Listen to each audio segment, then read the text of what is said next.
The European Union is likely to hit Apple and Meta with relatively light fines under the bloc's digital competition law. That's according to the Financial Times, which says that Apple is expected to be ordered to revise its App Store rules.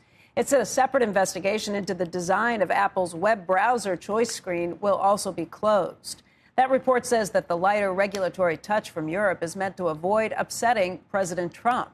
It says Meta is likely to face a fine and an order to change its practice of forcing users to consent to data tracking or pay a subscription fee to go ad-free.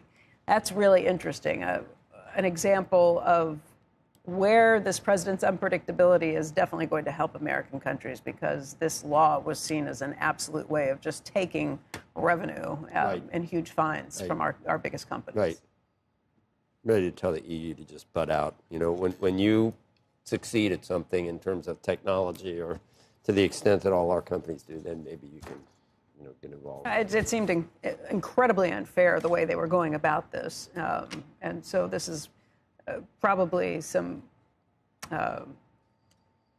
much needed and kind of necessary news to hear back here on that front. There have been a series of things that have happened that would not have happened if he wasn't as mercurial and... Right. And sometimes I worry about the unintended consequences. Well, yeah. This is a case where it definitely pays off. When two countries both have like 1,000 nuclear warheads, there's times when you're thinking, let's tread lightly. This is thousands. I think thousands. This is something I know how irritated so many of us were when the EU first came up with this ridiculous plan, because they can tax something like your entire global revenue and take a huge hit from the entire situation with it. It seemed patently unfair. Right. So here's where that pays off.